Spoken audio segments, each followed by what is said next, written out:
Good evening, everybody, and welcome to our professional networking forum. I'm Lesley Kaplan, and today we have a special topic and a special guest today in our Ulpan or in our center, calling from Israel. The time now is 8 o'clock in the evening. We have some joining from the States as well, and many that are going to be watching the recording at different times.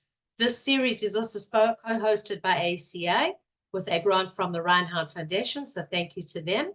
And tonight we're going to be talking about a super important topic, which is why we opened up this networking session to men and women. Usually a lot of you that are attending, we have a professional women's networking forum. This time it's a professional networking forum for both because the topic is so important that I decided that it was something that we wanted to be able to open up to everybody. So how do we work? It is also a networking forum. So we're going to be hearing from our guests who I'll introduce in a moment.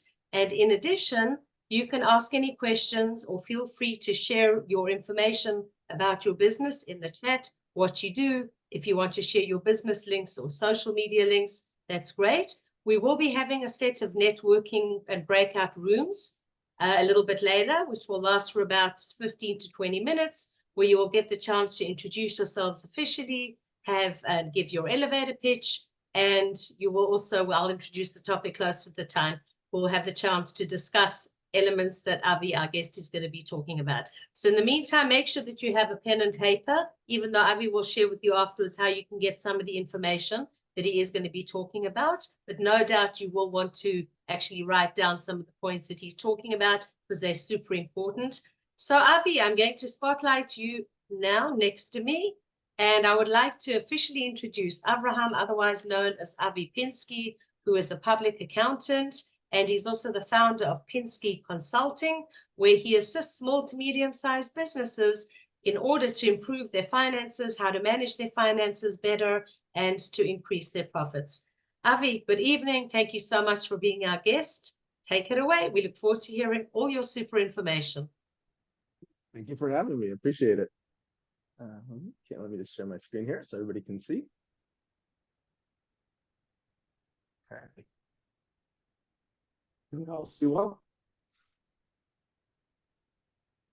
I'll assume yes. Yeah, we can see your screen. Everything's good. Great.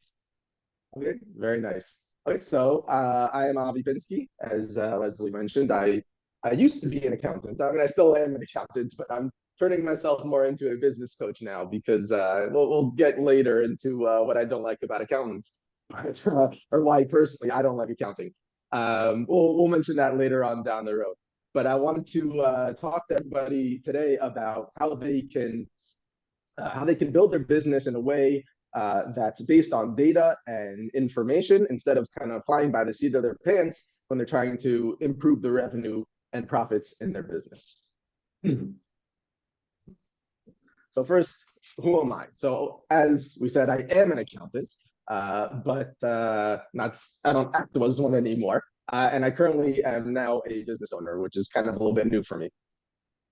Being that I have the background in accounting, I have a financial background and I can use it to help business owners better understand their finances so that they can grow and be more profitable in a way that's based on their information and data as opposed to just by a whim. All right, so I know how to look at a business and understand the underlying numbers behind the business to see why it is or is not as profitable as it should be. And I also know how to fix it. And that's what we're here for today, is to teach you how to fix it so you can kind of do it for yourself. And I know how to make you be more profitable and how to grow in a systematic approach. And that's my mission here, is to teach you how to do it for yourself, how to be more profitable, and how to grow your company in a systematic way. So our agenda today is first to discuss why most businesses don't grow properly and they end up failing. We're then going to discuss what it means to have a business that's a machine versus having a business that's really just a job that you happen to be the owner of. We're going to discuss where money comes from in a business, how you can regain control of your business if you kind of think that it's controlling you and you want to regain that control. So we'll teach you how to do that. And we're going to talk about the 15 numbers that can really impact your revenue, your profit, and your cash flow in your business. So first of all, why is it that most businesses fail? So the first thing we should realize is that most businesses, in fact, do fail. And what does it mean for a business to fail? Essentially, that it closes shop, right? When you close your doors, so the business is no longer going anymore. That's how I would define failure. According to the US Bureau of Labor Statistics, and maybe in Israel, the numbers might be slightly different, but in the US, so 20% of businesses will fail and close their doors within the first year, 35 within 2 years, and by the time they reach 5 years old, half of businesses will have closed their doors. Right, so essentially that means 1 out of every 2 businesses is gone by their 5th birthday. The owner has invested time, energy, money, and it's all gone. They have certain hopes and dreams when they open their business of having more control in their life. That's also gone. What they're left with is oftentimes more debt. And then they have to go figure out, how do I go get a job? But they don't want to get a job. They want to be the owner. They don't want to be the employee. So why is it that most businesses fail? It really comes down to money, right? Money is the fuel that fuels the engine of the business machine, as we'll explain shortly. Right? Essentially, every business that closes shop, if they had more money, they had more access to cash, they would be able to continue the machine going further down the road than where it is currently. Right? Essentially, when it comes to the problems that business owners face, money solves almost all of them. Right? If there's a marketing problem, so you can pay for better marketing, you can pay for more marketing, you can hire a marketing manager. If you have problems with your management, maybe you are the primary manager. So if you have money, you can hire better managers, you can hire more managers, you can take more things off of your plate. What if you're in a down market, right? What if there's crazy inflation going on in the world and your business is just going to be slow because that's what's going on in the world? So having cash available in your bank account will help you weather that storm and get through it. And if you have a business that's seasonal, so same thing. You have to get through the slow season. Having that cash on hand at the end of the day is what helps you get through the slow months into when your business is really thriving. And really, there's an endless list of issues that can come up with owning a business. But at the end of the day, money is going to solve most, if not all, of those problems. Excuse me. So where does money come from? There's essentially 3 sources for your money: debt, investments, and when the business itself makes money. So let's explain what these are. Debt can come in the form of credit cards or bank loans or any IOUs that you have towards your vendors. Essentially, this is money that you have to pay to somebody else at some point in the future. As opposed to investments, where it could come from your personal savings, or it could come from selling stock and selling equity to a junior partner or bringing in more partners. So that can also provide cash for the continuation of the business. And then from the business itself. Right? This is essentially the money that the business itself creates because it's doing well, right? So you're going to have more money, and this is the best way to generate money for your business, as we'll explain shortly. This is essentially the revenues minus all of your expenses. As an example, some of your operating expenses, some of your taxes, your debt payments. There's other expenses as well. These are just a couple of examples to keep in mind. So basically, the money that you get from your cash is whatever money comes in minus whatever you have to spend on the business, the money that goes out. Whatever's left over can be used to fuel the engine of the business. So in order to not fall into that 50% of businesses that close their doors within 5 years, you have to figure out a way to get good at making money. And there's really one way out of the 3 that's going to be the best. And that's going to be when you make it from the business itself. Right? Why is that? What about debt? Why can't we do debt? And maybe debt's good. Sometimes debt can be good. If you need to purchase an asset, which is going to have a big return on that investment. So yeah, that debt can be fine. But if you're relying on debt to pay your bills on a monthly basis, and that's your primary source of cash, so you're gonna run out very quickly, and it's not sustainable. If you're relying on debt or investment, that's usually indicative of one of 2 situations. The first one, it could be that you're investing in something that down the road will provide the income for the business. For example, if you're in the pharmaceutical business or the technology business, those industries tend to have a lot of upfront expenses, investments that will eventually pay off in the future down the road, right? The other option is that the business itself is just not surviving well, it's not thriving, and it's not going to survive very long. And unfortunately, most businesses that have money problems fall into the second scenario that we just discussed. So what's the bottom line? You have to get good at making money if you want your business to thrive in the long run. And how do we do that? We do that by looking at our business as a machine that's supposed to be making money. So what does it mean to be a money-making machine? Every machine has a purpose. You look at your vacuum cleaner, you look at your car, you look at your washing machine. They all have a purpose, right? The vacuum cleaner is supposed to suck up dirt from your floor, okay? And it's made out of parts. Your washing machine is also made up of parts, right? You have different buttons, you have different gears, different screws. And if one of the parts isn't working, you have to figure out what's wrong with it. Oftentimes, the machines need to be repaired from time to time. You have to find out what's broken about it. You have to figure out how to fix it. So if it's your washing machine, you call your washing machine repairman, and he knows how to do it. When you're the business owner, so you have to be the repairman because nobody else you can call and say, "Come fix my machine for me." Right? So the business, there's a purpose. The purpose of the business is to fund your lifestyle, to fund your family, your employees' families. There's a purpose to the machine. It's to make money for you and for those who are in your life. And just like any other machine, it's made up of certain parts. And we'll explain those 15 parts later on in the discussion. Sometimes machines break down and you have to figure out which part's broken. And then we have to figure out how to fix it. So this is where you have to turn into your machine repairman for your business. Okay. When your machine is working and you provide and it's functioning properly and it's making the machine, so you can use that money for anything in business. So you can hire, you can do more marketing, you can change your products and services. The list goes on and on as to what it is that you can do with more money in your business. And everybody's going to be an individual decision as to what they want to do with their money.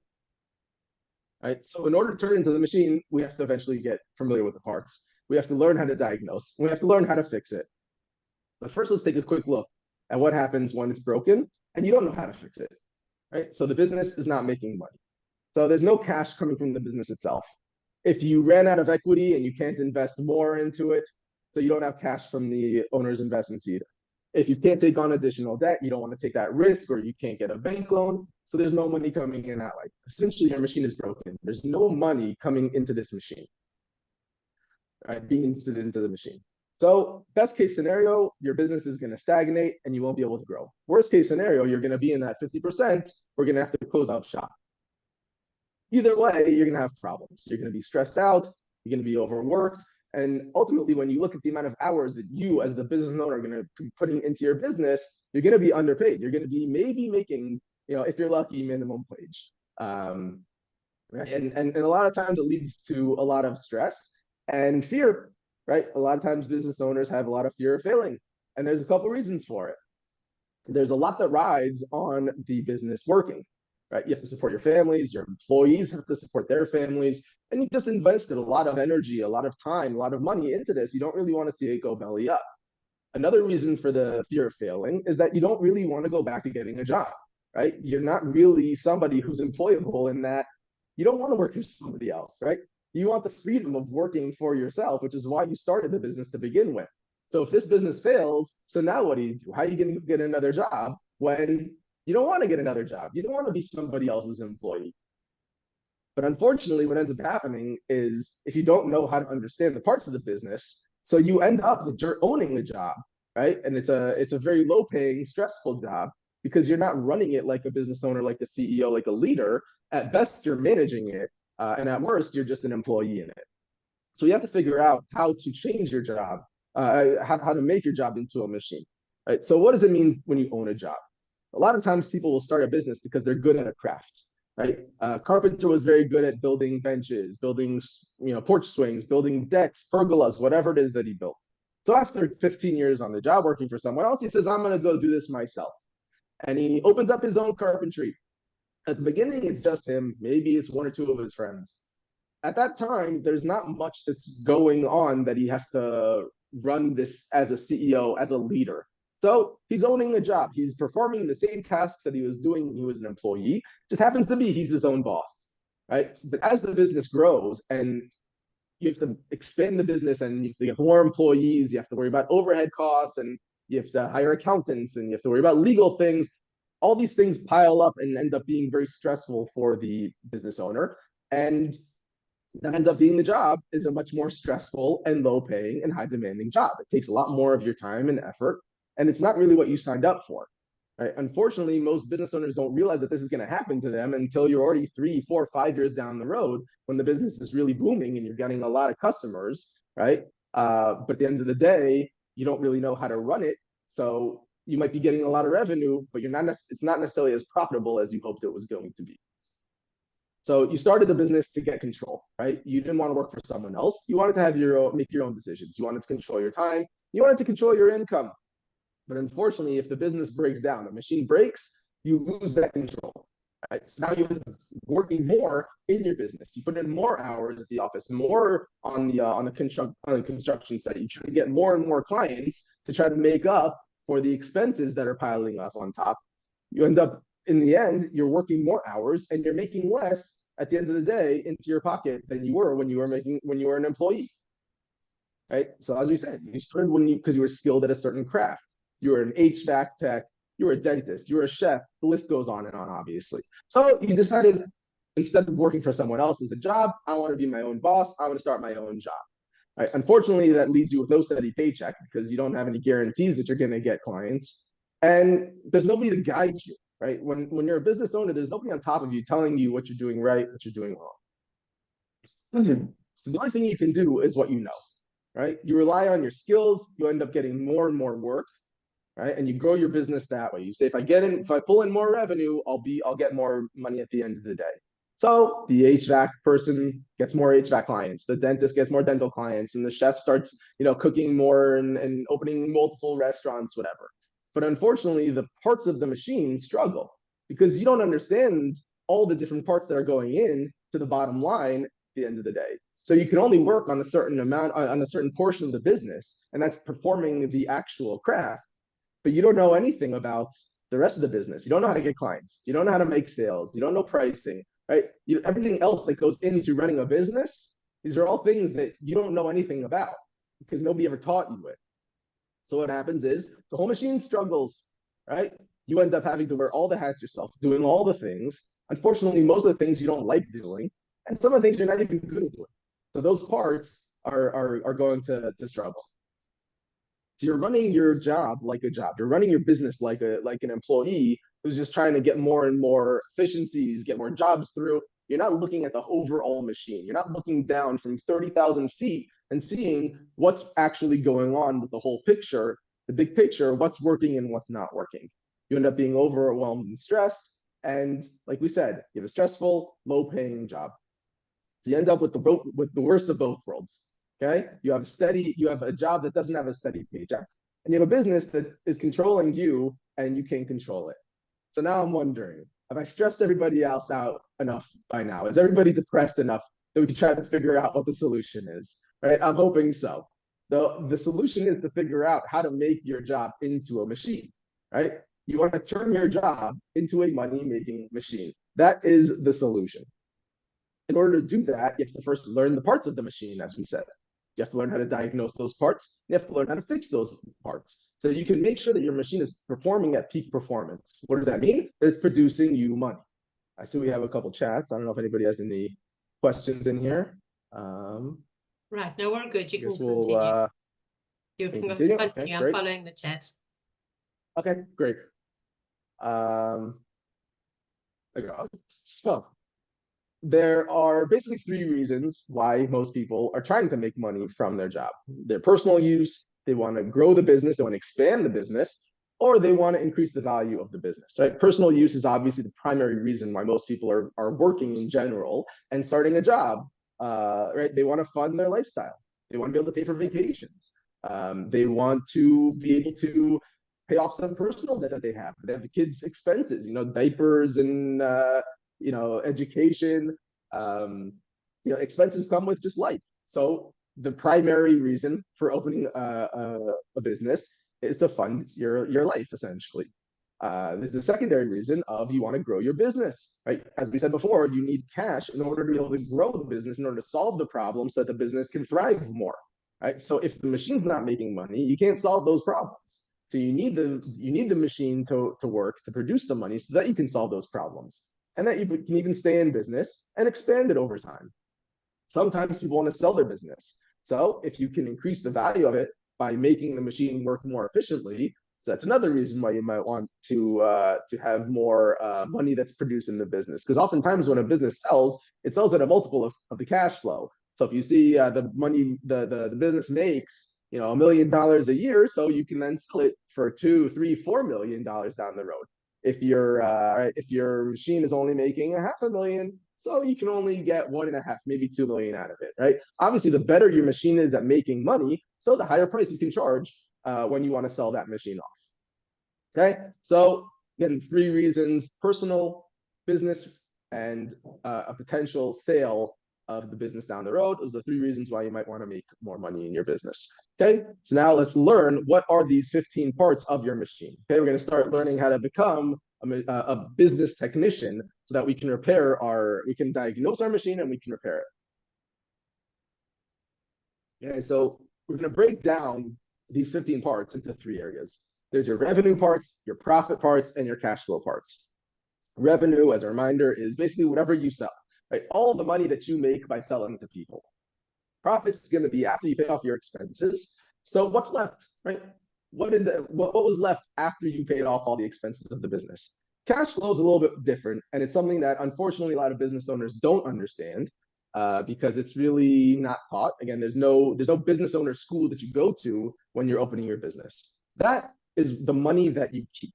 What's the difference between profit and cash flow? We'll get there. Essentially, profit is anything that's related to your income statement, and cash flow are the things that affect your bank balance at the end of the day, even if it doesn't hit your income statement. Everybody understands, right? I hope everybody understands that while it's important to increase your revenue, it's much more important to be profitable than it is to have a top revenue. Because if your revenue is $2 million, but you have $3 million of expenses, so you didn't make $2 million, you lost $1 million. So everybody, I hope, should understand that profit is more important than revenue. What we're going to discuss more in depth and what most business people, most business owners are lacking and what they need to know is that really the cash flow is even more important than your profit, right? I'll just sneak peek. Essentially, the cash flow is how much money is the machine producing. So it doesn't matter that the machine has potential money that's floating out there in the ether that it's owed.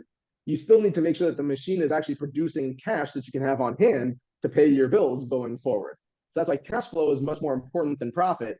And again, as we said, unfortunately, most people don't understand it. So we're going to try to give you a little glimpse so you can kind of understand it a little bit better and hopefully use it to your advantage. So I want to give a little example of how these all work. So revenue, let's say you make $50,000 in a given month or a given year, whatever it is, right? You have expenses of $30,000. That's paying for your payroll, your marketing, your commissions, whatever it is. So everybody understands you have profit of $20,000. But what about those things that don't really affect your income statement? Right? What about taxes? What if you pay off a bank loan? What if you need money to pay for your mortgage, pay for your car loans, right? Or what if you get stiffed by a customer, right? Somebody gave you an IOU and they never pay on it. So when you take all these numbers into account, you could be negative, right? You could be losing $5,000 this year or this month if with the numbers that we've put up in this example, right? That money has to come from somewhere, right? You can't go to the bank and the bank says, you have to pay off your mortgage, your car payment for your kids' education. You can't go to them and say, well, my business is profitable. They're going to say, okay, that's great. If it's profitable, give me the cash. So if there's other things that are affecting your cash, you have to make sure that you're paying attention to them so that you can actually fund your life and fund the machine going forward. Again, providing the fuel for the machine to continue on into the future. Okay, so again, your job as the business owner, as the CEO, is to get revenue as high as possible. Because when you get a highest revenue, so most likely you're going to have more profits. But it's more important to focus on your profits than it is your revenue. You might want to make a $5 million company, but make sure that you're still profitable at that amount, right? You can't have a company where you're making that $5 million in revenue, but you're spending 6, 7, 8, 9 million in profit, right? It's more important to be profitable than it is to have a large revenue. So if you want to set a goal of, I really want to be at that $5 million mark, that's very nice, but make sure it doesn't come at the expense of all the other, expenses, no pun intended. But what's most important is that there's actual cash flow in the business, that you have the cash to fund the operations going forward. Okay, now here, we're gonna talk about the actual 15 numbers here. And if anybody has any questions, put it in the chat. This is the crux of the meat and potatoes of the presentation, which hopefully you can learn something from and apply it to your business. So I'll just go through the revenue drivers quickly, and then I'll go one and explain them. So you have your leads, you have your conversion rate, you have your retention rate, your purchase frequency rate, and your average purchase value. Those are the 5 things that are going to lead into what your total revenue is for your company. What are they? So leads, right? Leads is the amount of people out there in the world that are potential customers that are aware of your business that you're trying to sell to, right? And your conversion rate is how many of them, what percentage of them do you actually turn into a paying customer, right? How good of a salesman are you? Your retention rate is going to look at all of your previous customers. And you're going to say, of all the customers that have come in the end, over the last 2 years, 2 months, whatever it is, how many of them come back, right? What percentage of them come back? Of all of my customers, how often do they come into my store to make a purchase? Is this, how often do I charge them? Is this a once a month transaction? Is it a once a week transaction? Once a year transaction? How often am I charging them? And then how much am I charging them, right? When they come into my store, what's the average amount that a customer will pay me to come into my store? All those things are what leads into your revenue. Again, your leads, your conversion, your retention, your purchase frequency, and your average purchase value. Then you get into your profit drivers. And here we have 5 of these as well. We have cost of sales. We look at cost of sales as a percentage of revenue. I'll explain in a minute. We have your payroll expenses. You have your marketing expense, which is also a percentage of revenue. We have your overhead expenses, and we have other income expense that is incidental in your business. Right, so what are those? Cost of sales. Cost of sales is the direct costs that are generated when you sell an item.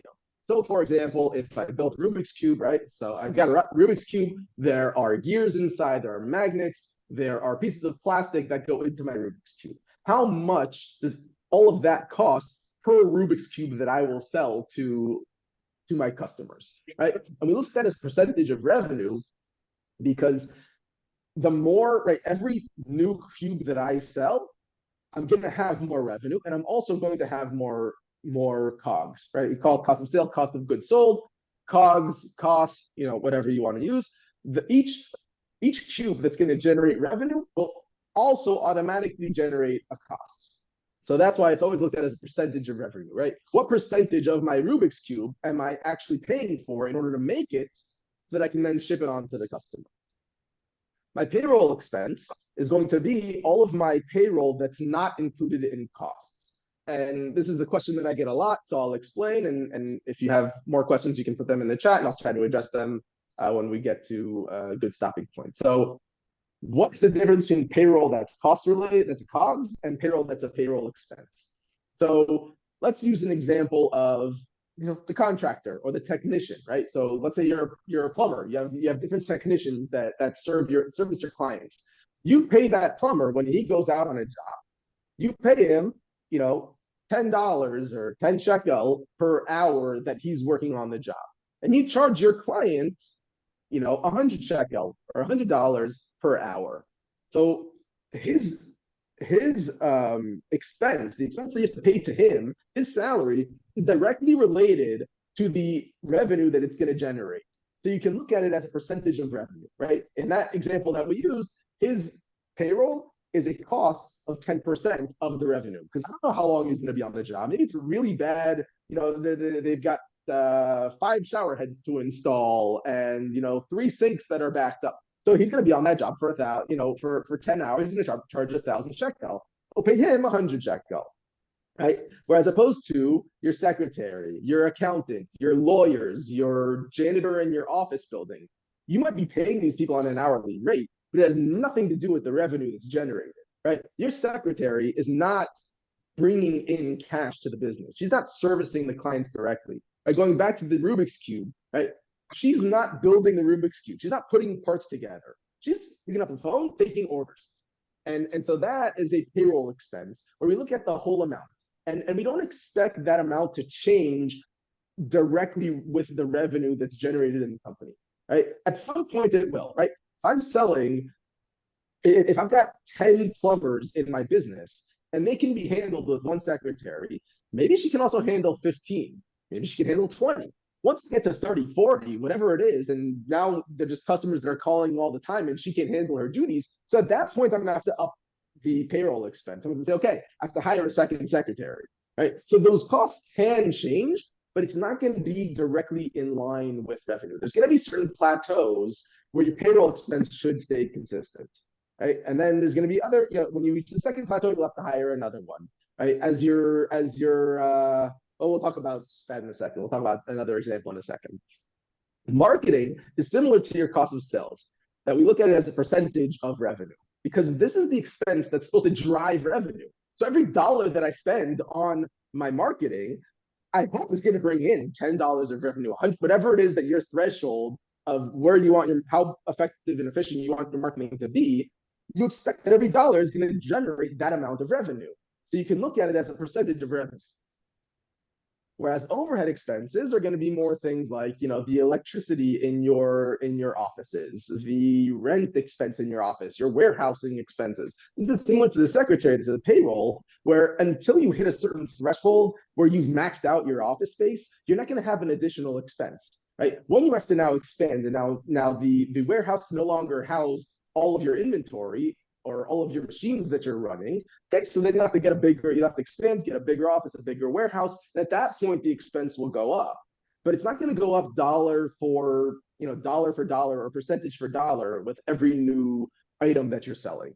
So again, we look at this as a whole amount. We don't look at it as a percentage amount. And then there's other income and expense. This is essentially just anything that's not related to the bread and butter of what you're selling. A couple of years ago, there was PPP loans that were given out. So that's essentially income, but you don't know if you're going to get it next year. You don't know if you don't know if you're going to get it in 5 years. You have no idea if this is ever going to happen again. So this is just kind of incidental income or expenses that come to the business once in a while. So again, these 5 drivers are what leads you to your profit. Your cost of sales and your marketing, you look at it as percentage of revenue because you want those to be tied together. And your payroll and your overhead and your other income expenses, those you look at as a whole amount. And then the last 5 drivers are things that affect your cash flow. And again, these are the things that are typically not so understood. So we'll try to go a little bit more in depth with these. These are things like your accounts receivables, your inventory, your assets, your debts, and your equity, your investments and withdrawals in equity. Okay, so what's an account receivable? This is essentially the money that a customer owes you. This is an IOU that you get in lieu of payment. All right, so what does that mean? If I make a sale, a customer owes me $1,000. They didn't pay me. I'm still recording that $1,000 as revenue. And whatever expenses are related to those $1,000 are going to still be recorded as expense. So at the end of the day, if let's say I had $1,000 of revenue and $100 of expense, I made $900 in theory. If the customer never pays you that money, you didn't make that cash. So your machine is going to be lacking a certain amount of fuel to go into it to keep it running. So your available cash goes down with every IOU that you give away to your clients. Conversely, let's say the next month, the next year that customer finally pays you. So at that point in that period, you don't have a new revenue, you don't have new expense, but you now have new cash because now cash actually finally got into your bank account. So now your cash available went up.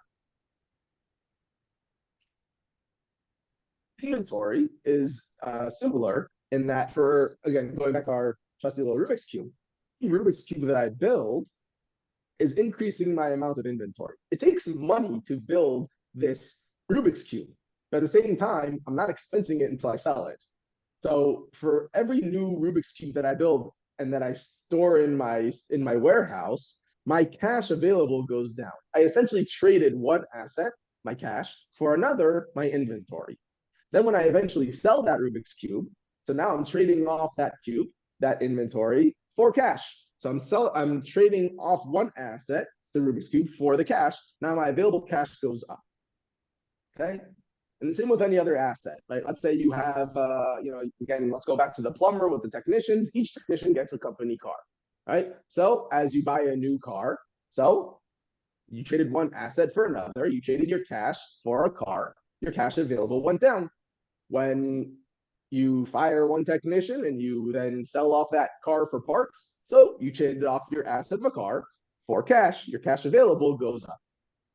Okay. And then same thing with debt, right? Debt kind of works the opposite way. Whereas assets, you're trading off one for the other, you're replacing one with the other.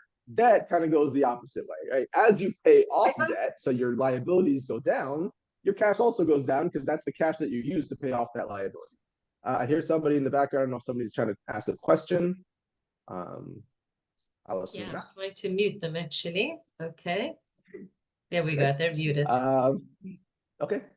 And then at the same time, if I take on a new liability, I take on new debt, so my liabilities go up in my balance sheet, but my cash also goes up, right?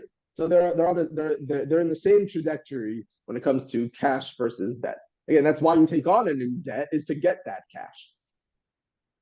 And the same with owners' investments. As I invest more in the business has more cash. As I withdraw from the business, so the business has less cash, right? If I take money out to pay off my own personal expenses, the business will have less cash, right? And if I invest more so that the machine can have more cash to function, so then available cash is going to go up, even though that doesn't touch or interact at all with your income statement. Okay, so again, the 5 drivers of cash flow is your accounts receivable, your inventory, your assets, your debt, and your owner's equity. Okay, each of these 15 parts is all interdependent, right? They all affect each other, right? They all affect the machine. It's all one big machine. If you take out certain parts of your car, the whole car stops working, right? And so they're all interconnected. And if you can improve one of these parts, you can improve the whole business, right? And could you imagine what would happen if you can improve all 15 of these parts? You have just built yourself a money-making machine, right? So now we're going to talk about how you can go about doing that, how you can transform your business. Lesley, I don't know if we want to take a little break here for questions, or whether you want to save those for the end. Let's do so. So if you can please just take off your screen share for a moment. Okay. Okay. So good evening also to those of you that joined after we started. I'm not sure if you're now more confused or if you're less confused. So I do think some of you may be more confused. Don't worry, Avi's going to get into it a bit now. Avi, before we open the breakout rooms and before you go into all the detail, more explaining each number, I know a lot of the people here in this room are a service-oriented business rather than a product-oriented business. So obviously when we talk of the cost of the goods, the cost of your sales, then it's very different, because for service-oriented businesses, they don't have the cost of an actual product. So before we open out the breakout rooms, do you want to just talk a little bit about that without formulas, numbers, everything, just a little bit about how people can function from that point of view? So I mean, you just have to think about what service you're providing and what goes into getting it to the customer, right? What does it take to get it from your office, from your email, whatever, to the end user? All of the costs that are associated with that are going to go into your cost of sales, right? You're not going to have inventory, but let's say you're a law firm and you do trial law. Occasionally, you'll hire an expert, or maybe you'll subcontract out another law firm to take care of certain things. Those are all expenses that are directly associated with your income. So you have to track those as well and make sure that you're charging enough to offset those expenses. Right. Okay. And I know, absolutely. And I know another thing that a lot of service-oriented businesses say is that, when you have the cost of an item, say you have a product, then you kind of feel, well, okay, I know it costs X, so I have to add X plus something to the Y. So in addition to what you've said now, a lot of business owners that I have worked with or that I've come across through my networking groups, etc., have felt a little bit awkward charging a particular price, because it's really, you're charging what your value is and what your time per hour or time per project is. Do you want to go into something like anything about that in terms of the actual cost or pricing? I don't know if you've got that later on.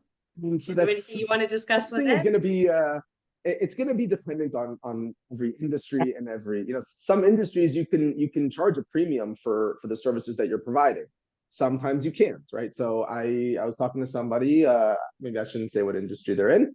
Her industry is very much like people aren't going to care for a better product, right? It's the product is the product is the product. So there's no way to differentiate yourself. In that case, you're kind of stuck at the pricing that you're at, and you have to figure out which of the other drivers you can affect. And we'll discuss how to do that, how to look at the drivers, and how to tinker with them to repair the machine of your business. But if you're in a business where you can differentiate yourself and you can create a better product, or at least the perception of a better product, so then sometimes you can, you know, that could be one of the levers that you can pull to affect your profitability and how much cash you have at the end of the day. Okay, excellent. Thank you. All right, what we're going to be doing now, ladies and gents, is that we're going to be opening up our breakout rooms for approximately 15 minutes. Many of you have been here before, so you know what to do. I remind you also, and in fact, I'm going to turn it off now, that I do not record during the breakout room. Okay, so we're back from the breakout rooms. I hope that you all maximize the potential of them and utilize them fully. Some of you were chatting too, which is also great. It's a way of connecting, but I did hear in some of the rooms that some of you were taking advantage of the conversation. So we're going to be continuing with Avi. Just one thing I'd like to say, Avi, and to all of you too, is remember, even if you don't recall and make a note of every single thing that Avi's saying, or if you're starting to feel overwhelmed with some of the things he's saying, like if you go to any workshop or any kind of lecture, you're not going to take back and utilize and start working on every single thing. Choose 1 or 2 or 3 things that you can benefit from this. And if you start even making an effort in implementing those aspects, that can make a big difference to your business. You're not going to be tackling everything at once. All right, Avi, so let's get back on with the discussion. I'm trying to find you here on the screen. Where are you? You've disappeared. Oh, here you are. I can see you. Okay, now I just want to find you to spotlight you. Okay, Yes. let's take it away and continue. Okay, let me share my screen again. And I remind you too that if you have any questions, write them in the chat, but Avi will give the chance to actually unmute yourself and to ask specific questions. Everybody can see my screen again? Yep, we're good. Okay, great.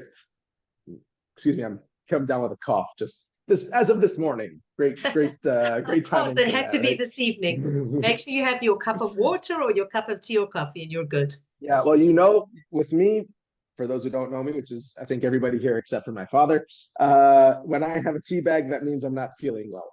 So I am not a tea drinker. But when I'm not feeling well, I have a tea with a lot of honey in it. So I get a big squeeze of that honey bottle. Okay, so let's discuss how can you go about transforming your business, right? Up until now, we discussed the different parts of your machine. So now we have to turn you into a repairman, right? How can you diagnose the problem, right? How can you learn to diagnose the problem with your machine, and how can you learn to fix it, right? Fortunately, I've got 6 simple steps for you that you can go through on a monthly or bi-monthly or quarterly basis. Right? Again, it's going to depend on your business, but you can go through these 6 steps and hopefully be able to diagnose and fix your machine. Okay? So the first step is to set targets, and I like to do this with my clients, you know, annually, basically. And if you have a large corporation where a lot of things are changing on a regular basis, so you might want to think about doing it quarterly or semi-annually. Small to medium-sized businesses, I suggest doing it yearly. Right? And what that means is you essentially set a target for each of the 15 drivers as it applies to your business, right? If you don't have an inventory-based business, you're not going to set a target for it. If you don't have employees, you don't care about your payroll expense, right? You're not setting a target for things that just don't exist. So put a general caveat out there. All that I'm talking about now with these 6 steps is only the ones that actually are applicable to your situation. Okay, how do you set targets? Well, first you have to get a starting point, right? Where did you go? What did you do last year? right? That's just the easiest starting point. Obviously, you can do the same exercise even if you're just starting your business from scratch. You can still set a target and set a goal, but it's easiest when you have some data to look at it and say, what did I actually do in the past? What's my historical performance been? And then based on that, where do I want to go going forward, right? What's a realistic target, an aggressive, but realistic and attainable target that I can do for 2024? Okay, I'm going to put it in for all of my 15 drivers. I'm going to add up what revenue that gives me, what profit that gives me, what cash flow that gives me. And then I'm going to look and say, am I happy with that? Did I want to get a higher revenue? Did I want to get more? Did I want to be more profitable? Did I want to have more cash in the bank at the end of the day? Right? What do I think of that target? When I look and I see this is the way the numbers shake out, what do I feel about the result? Okay. If you like it, it's great. Move on to step 2. If not, so then you kind of have to analyze each of the drivers and say which one can I and which one can I change, and which is the one that's going to have the biggest impact if I can change it. Okay. And this gets down to my prosperity playbook, and I will discuss that at the end, a way that you can get a copy of it for yourself that you can use to try to set targets and grow your business. So the prosperity playbook basically has 4 tabs. The first one is going to be your revenue drivers, and then over here there's going to be a column for what did you do last year, and then next to that there's going to be a column of where do you want to set your targets for the current year. Right? And you're going to put in all of these 5 drivers again as it applies to your business. So you're going to put in how many leads you think you can get and what you think your conversion rate can be. You're then going to write you're going to put in what you think your retention rate on your past customers, what can those be? Based on that, you're gonna the Excel will automatically populate again, as long as you don't touch any of my formulas going on there. It'll populate how many total customers you think you want to target for that year. You'll then put in your purchase frequency rate, right? Are you charging them 4 times a year? Are you charging them 10 times a year? How often are you charging them? And then at the bottom, what your purchase value is going to be that you think is going to be the average amount somebody's going to spend when they come into your store or come to your business. At the end of the day, it's going to give you your total revenue at the bottom. That will carry over into the next tab of the prosperity playbook. And that'll populate here, right? What is your expected revenue? Based on that, you'll then put in what percentage of revenue do you think your cost of goods sold will be for the year, right? So you'll put in that first driver.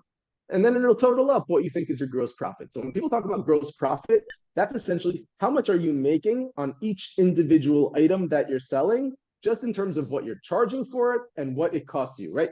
Each Rubik's Cube that I have, how much do I make per Rubik's Cube? My revenue minus my direct expenses. That's your gross profit. After that, you'll put in any additional payroll. You'll put in what percentage of marketing you want what percentage of your revenue you want your marketing expense to be. Again, for your cost of sales and your marketing, you will put them in as a percentage, and the worksheet will automatically populate what the actual dollar amount will look like. You'll put in your overhead expenses, any other income or expense that you expect throughout the year, and you'll come out with your net profit, with your net profit at the bottom.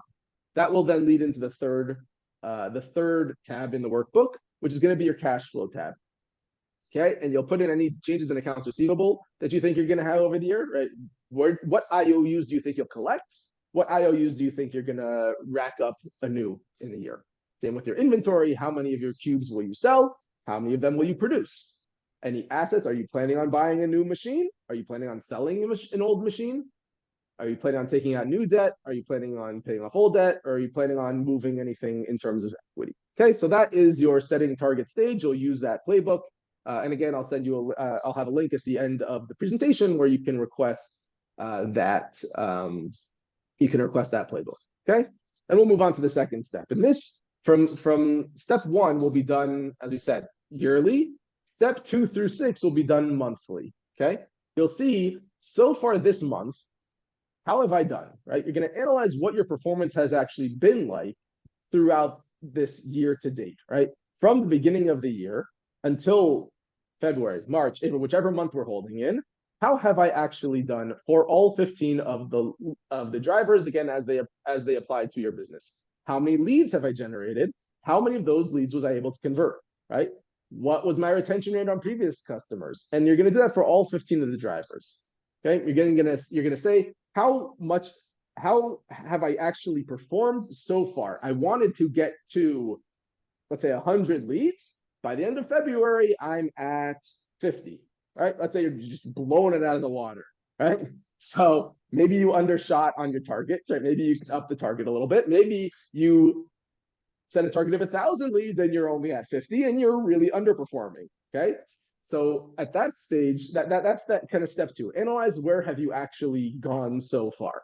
In stage three, you're then going to see, okay, where do I see the rest of the year going? Okay. I'm in the end of February and I'm at 50 leads out of my 1,000. Okay. What can I expect for the rest of the year? Where do I see the business heading by December? And something that I cannot stress enough here is the seasonality of your business. Okay. I use the example of a ski lodge or a winter coat salesman. If you are at 50% of your business done by February, you're in trouble. You think you're doing very well, but you're not going to get busy again. You're not going to make a single sale again until next November or December. Right? Your busy season ended at February, and now you've got the whole year where you're going to get almost no revenue, right? Or you might get 10%, 20% of your yearly revenue during the rest of the year. But you have to really look and see historically, when has your income come in and what percent each month? So when you're forecasting, where do I think the rest of the year is going to go? Take into account those factors that you know with your business and your business model, where, how long how much you expect to come in and when, both in terms of the expenses and in terms of the revenue. Okay. Once you have your forecast, so then you want to see a scorecard, right? You want to keep score. How is your business actually doing, right? You don't want to be managing your business by the seat of your pants. You want to see what's the actual health of my machine, right? How is my machine actually performing? So you're going to create a scoreboard to track your progress. And this is the fourth tab, which I didn't tell you about. There's a secret fourth tab in the Prosperity Playbook, where there's going to be a scorecard, which is going to tell you which of the levers in your business, in your machine, you can pull to kind of fix your broken machine. Right? This is the diagnosis stage. And it's going to tell you which parts of the machine are doing well, overperforming, performing as expected, or possibly underperforming. Right? You want to see the overall health of the business. Okay. And you'll see that each driver has its own box in that tab, that fourth tab of the playbook. And each one is going to look essentially like this, right? Each one is going to have a color box. You're going to have your target, and you're going to have your forecast. The target will pull automatically from those other three tabs based on the targets that you've set. You will manually put in your forecast, right? What do you think you're going to actually be doing for the remainder of the year? Where do you think by the end of the year, by the end of December, where are you going to get to? If you're doing, you're exceeding your target, great. Keep that thing green, right? If you're kind of doing a little bit, you're a little bit underperforming, it's not disastrous, right? You wanted 100 leads, you're only going to get, you think you're going to get to 90, so put it into yellow. And again, we're going to do this twice, right? When you're going through this on a monthly basis, you're going to do this twice. This is just the first go through, okay?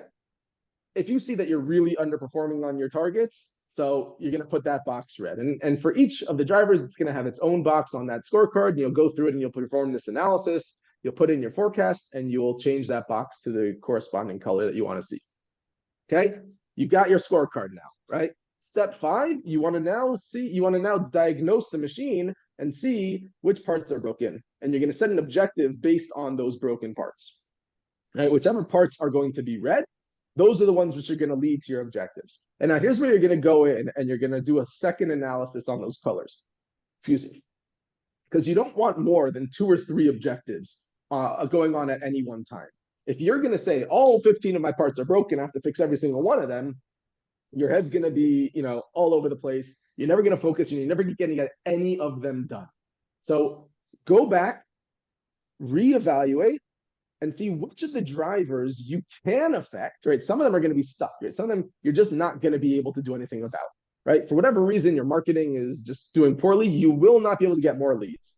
So put that, even if it was red, put it back into green, right? At this point, green means I cannot do anything about it, or I don't want it to be taking any space in my head for the next month, right? It's not something that I want to be worried about or have anywhere going on that's taking any of my time or brain power. Okay, you want to leave yourself with 2 or 3 of them that are still in red. Ideally 2. Sometimes if you need to, you can make it a 3rd one. Anything that's, again, you want out of your brain space, you want not to be distracting you, you put into green. Anything which, yeah, it's a lever that I want to be tinkering with in the future, but maybe it's not at the forefront, you could put that into yellow. Okay, so what you should be left with is out of the 15, let's say, you should be left with 6 or 7 green ones, maybe 2 or 3 yellow ones, and another 2 or 3 red ones. Right, that's how I want it to look before you go on to step 6. Okay, again, what we're doing here is looking for the broken parts of the machine that if I tinker with this part, I can have the biggest impact on the overall machine. And then based on these 3 parts, I'm going to write an objective. And there's 3 aspects to any effective objective. The first one is going to be, which driver am I actually doing something about, right? Which is the red driver that I'm attacking right now? The second one is going to be, where do I want it, or where do I expect it to be going, right? Where do I see it now holding by the end of the year, right? I see it as 50, right? I wanted it to be 100, but right now I see it as 50. And then the last part is going to be, where do I want it to go during this month, right? So maybe going back to those leads, we have 100 leads that we wanted, and we're only getting it to 50. Okay, so I want to be on track. So by June, I have 50, but let's say right now we're in May. So I've got 1 more month to fill that gap, and I've only got 20 leads so far. I'm not going to be putting in my objective that I want to get 30 leads during the month of June. It's just not going to happen, right? It has to be realistic, right? So what we're going to do is we're going to say, okay, maybe we can improve a little bit during June, a little bit more in July, a little bit more in August, and each month we're going to improve a little bit more. So maybe by the end of the month, we're not going to get to those 100 leads, maybe we'll get to 90. Whereas right now we're on track to get to 40. By the end of the month, by the end of the year, maybe we can figure out a way to just take little steps each month to improve our leads to eventually get up to that 90, 95 level. So again, the 3 parts: which driver am I attacking? Where is it holding now? And where do I want it to be by the end of the month? Okay. And then based on that, we're going to create next steps, right? This is your action plan. Each item, each objection is going to have a certain action plan. This is the fix of the diagnostic, right? We have a diagnosis of the problems. That's the objectives. Then we're going to have a fix. How do we fix that part of the machine? Okay. This is going to be the most important steps that I can take this month to move the whole picture a little bit closer to my target. Okay, and there's just an example of what you can use for an action plan. Right, you're going to have 1 column with your objectives. This is going to, right, I put some examples here. You have the driver, cost of sales. Right now, it's at 51%. By the end of the month or 2 months, I want to get it down to 45%. Again, maybe over the long haul, I want to get it down to 30. But for this month, I'm going to figure out a way to get it down to 45. Okay. I want my sales transactions, right? That's the driver, the amount of sales transactions that I have. Instead, right now it's at 18 per month. I want to get it up to 23 per month. Again, this is an effective objective. I know what I'm talking about, I know where it's holding, and I know where I want it to go. Okay, after that, we're going to then create little action plans little next steps that we can then do to accomplish that objective. Okay, so for example, with our COGS, our cost of sales, we want to figure out with our suppliers. Maybe our suppliers can give us a better rate. Maybe we can order in bulk, whatever it is. After that, we then want to assign the task to an owner. Now, this is important. This is not you. This is not you, the business owner. This is the owner of the task. And if you create an effective next step where it's simple enough and it's very self-explanatory, it should be a lot easier for you to then assign that task to somebody else and get something off of your plate. That's the point of this column, is to get it off of your head to somebody else's who's competent enough to do that next step, right? You're not asking Susan or Mike to get your cost of sales down by themselves. You're giving them the action that they have to take so that it can move your sales in that direction. What's also extremely important is to put a due date, right? Put a date when you expect Susan and Mike and James and Peter to actually accomplish this task. If you don't put a due date, it will take forever. It will never get done, right? Parkinson's law, a task will take the amount of time that it's given to complete the task. So if you don't give it an end time, it will never end. It will never get done. So it's very important, even if you're going to put these dates 3 months down the road, whatever it is, put a date so that you can make sure that it actually gets done. And then I like to put a column there for any notes that you want to keep track of. Again, maybe it's something like, you want to mark that, even though right now your goal is to get this stuff at 45, you want next month to get it to 40, then the next month 30, or whatever it is. Some sort of note that some place to put a brain dump that's associated with these tasks or these objectives. Okay, so that is your clear path. That is your 6 steps that can get you to diagnosing the problem with your machine and fix the machine so that your machine can produce more money for you going forward. Again, set your targets annually, and then monthly. On every month, you want to be doing 2 through 6. Right? See how you're doing, see where you're going. Right? That's the forecast. Put together a scorecard. See, okay, am I doing well? Am I doing poorly? Right? If I'm going to that destination, am I happy with that destination? Is it good or is it bad? Create your objectives, diagnose the machine, and next steps, fix the machine. And you're going to do this again with all of your drivers, right? You're going to, obviously 5 and 6 is only going to be the drivers that you're actually deciding to fix and that lever of the machine to pull that month. But 2, 3, and 4 should be for all 15 drivers every month. And the step 1 targets should be every driver during every year. Okay, what's today's takeaway? Okay, right now you're thinking, okay, I don't know how to be a CEO. I don't know how to be a leader in my business. No, there is a systematic way to do it. There's a systematic way to make sure your business is going to make more money. Right? It's going to make more money. It's going to take less time. It's going to take less stress because your head's not going to be in 5 million different places. Right? And if you follow this system, you will have more profitable business, and you will have cash growth in your business. Right? So what should you do? You should sign up for the Prosperity Playbook. I'll email it out to you. You can put in your numbers from last year. You can set your targets for this year. You can start tracking your monthly numbers, and you can start forecasting where do you think you're going to be by the end of the year. You can then give yourself a scorecard on each of the drivers, and you can start diagnosing your machine on a monthly basis and setting in place the ways to fix the machine. Okay? If this isn't too intimidating for you, right, that's completely understandable. You're a business owner, you're a writer, you're a plumber, you're a carpenter. You're not a number person, right? You didn't get into it because you're a number person, because you're not, right? Most business owners are not. They don't like numbers. They're not excited about numbers, right? I am a numbers person, right? I am very much into numbers, especially here in Israel. All the license plates are numbers. I just make up little riddles in my head as I'm driving and seeing what math problems I can come around with. And so since most business owners are not, that's why I started my company, Pinsky Consulting, where I help business owners do this. I help them with small to medium-sized business owners. I help them have a more transformed business so they can make a more money-making machine with their business. And it's something that I enjoy. It's something that I'm passionate about. As promised, here's the way that you can get my playbook. If you have a QR code that you can scan with your phone, and it should take you directly to the form to fill out. If you are not QR code savvy, you can just put in my website. There's a link at the top that says Prosperity Playbook. That will take you to where you can request the playbook. You can also book a call with me. I do free introductory calls with anybody that wants to sign up, and you can do that at that link. And as a way to thank Lesley for graciously hosting this webinar, so I'm giving a free half-hour session for the first 5 people that want to sign up for the Prosperity Playbook. When you sign up for the request, you can put in the notes, put in, Lesley Kaplan free 30 or something like that.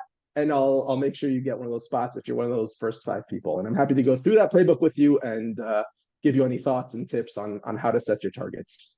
Happy to take any questions that may have come into the chat. All right, thank you, Avi. So firstly, if you can just please take down whoever wants to just scan the code, feel free to do so. If not, you have pinskyconsulting.com. If you wouldn't mind just taking down your slide now, so I can actually spotlight us both. And does anyone have any questions? We don't have that much time for questions, but we may have time even for one.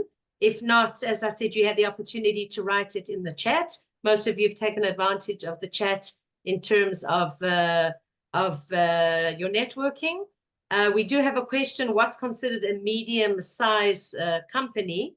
Do you want to go into the actual numbers? That I know you can find that information online.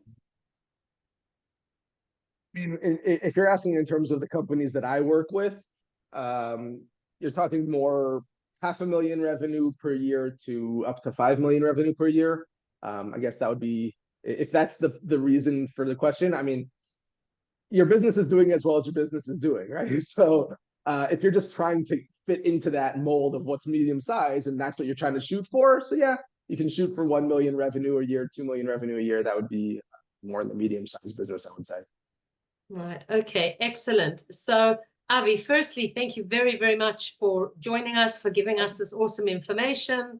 And as I said, and as you mentioned too, we're not going to be able to fix everything at once. If we can just focus even on 2 or 3 things and work on that, and then once you've got that operating smoothly, then you can start working on the other elements. Don't feel, rather than feeling overwhelmed, I won't say don't feel overwhelmed, because some of you, I'm sure, are feeling overwhelmed because we're not all numbers people. Some of us are, more, less, but it doesn't matter. If you can just take some of these things into account, be more focused in your business, and also know what to outsource, know who to go to for assistance. So somebody like Avi, you don't have to sit and work all these numbers yourself. You can even just arrange one meeting with him, let him get everything in proportion for you, and then you can carry on and monitor the rest. Or you can download his freebie and take it from there. So, ladies and gents, we've almost come to the end of a session. I have a surprise, something to show you, which I'm really excited about, is that many of you know that I've been working on this for a while. And I'm now happy to tell you that my book, Small Business Success Toolbox and Guide, is now available on Amazon in both paperback format as well as in ebook format. If you do have KDP Unlimited, then you can actually read it for free. So I request and advise you, if you'd like to find out more how you can build and brand your business, I would be delighted if you access it via Amazon. So we have come to an end of a session. My name is Lesley Kaplan. Thank you again for joining us. Thank you to ACI, our sponsors, and I look forward to seeing you next month. We have, usually it's a professional women's networking forum. So for the few gentlemen in the room, I do apologize. Next month is for women only, but we do have many events that are for men too, including our Monday Motivation Spotlight series that you can catch every single Monday live at 9 o'clock in the morning on Mondays, or alternatively, you can catch it on YouTube or on Spotify. So thank you very much again to Avi for being our guest for the evening. Thank you to you for joining. Have a wonderful evening. If you're joining from the States, then we're great, and we're so happy that you were able to join, that it worked for you this timing. So have a good morning or afternoon, wherever you're from. Thank you again, Avi. And I look forward to seeing you next time at our professional women's or our professional networking forum. Good night. Have a good evening. I'm Israel Chai.